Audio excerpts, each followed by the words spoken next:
So in the previous session we have discussed the operation of collector coupled unstable multivibrator.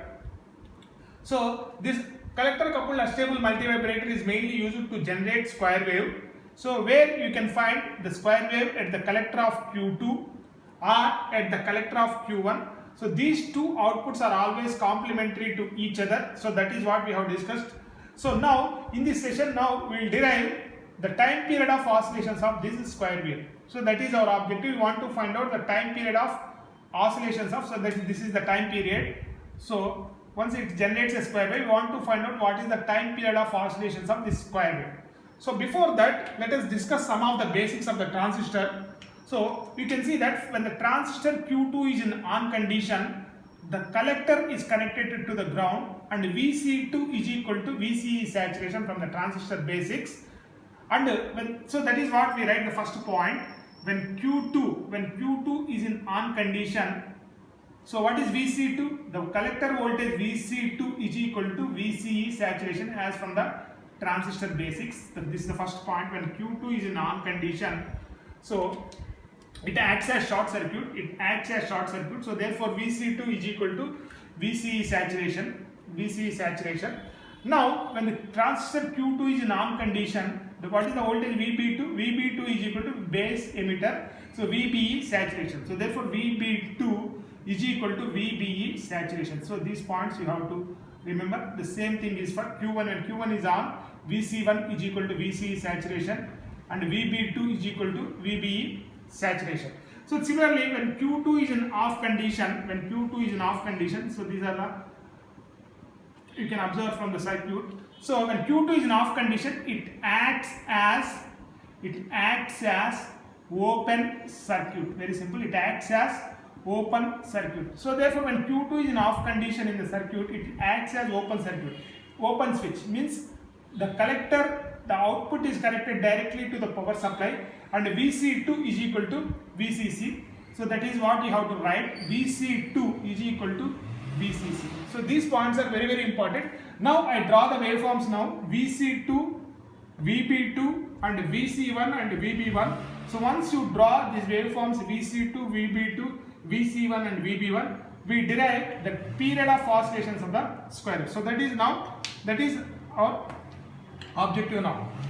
So first let us draw the waveforms at collector, and collector 1 and collector 2 are very simple. So first let us draw the waveform at collector of Q2. Since it is a square wave, you can easily draw the square wave. The waveform at the collector of Q2. So just draw a square wave.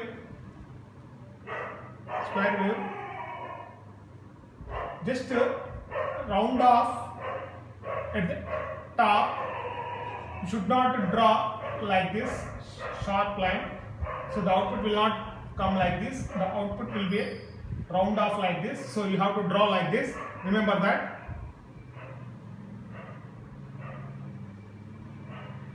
First draw a square wave. So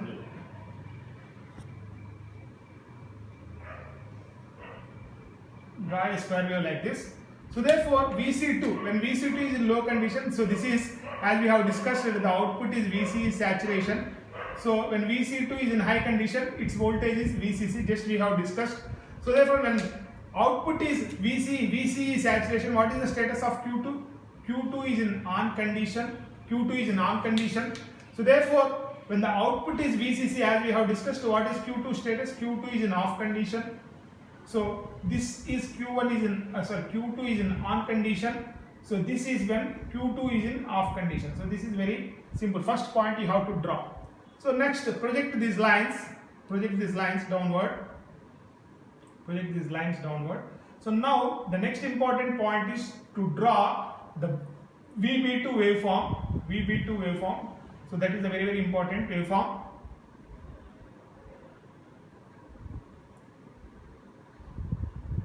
So this is the time axis. So let us call this voltage as VB2, so 0. So let us project these lines.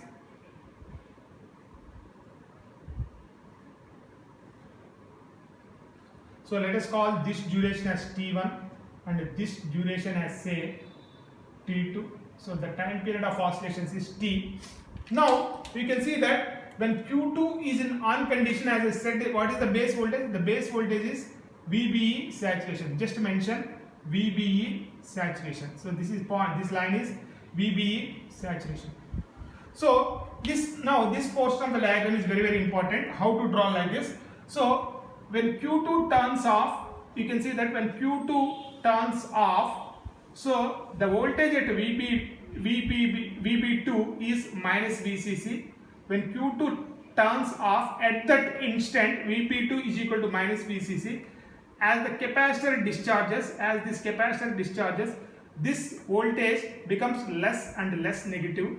So that is what this capacitor discharges exponentially. So that means the voltage at VP2 becomes less and less negative.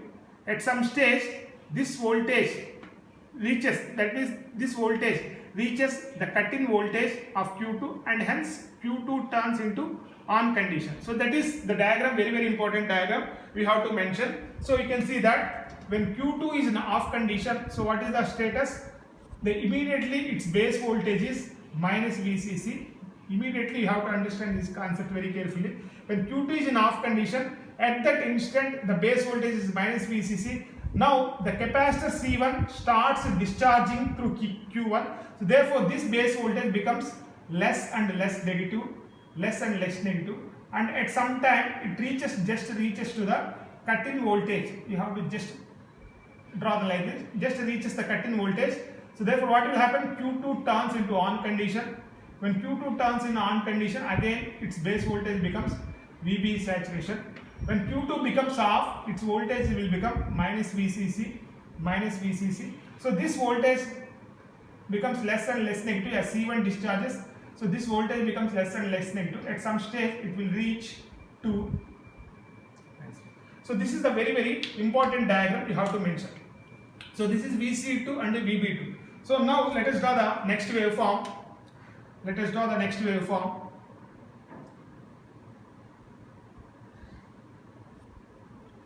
Next waveform. So this is at the collector of Q1. So this one is very easy. Exact opposite to that of VC2.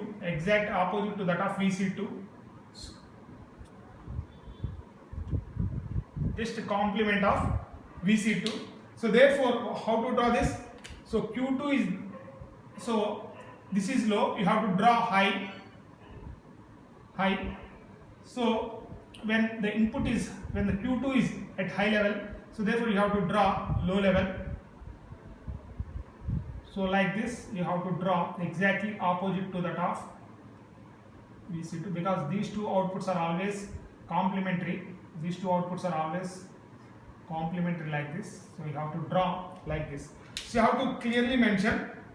So when this is high, what is the status of Q1? Q1 will be in off condition. When VC1 is low, so this is VCE saturation. So this is VCC. When VC1 is at low level, so Q1 is in on condition. So this is Q1 is in off condition. This is Q1 is in on condition like this. So next draw the waveform VB1 very carefully. So 0.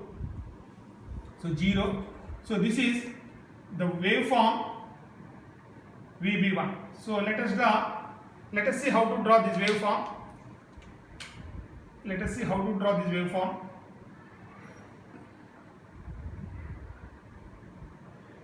Just project this lines.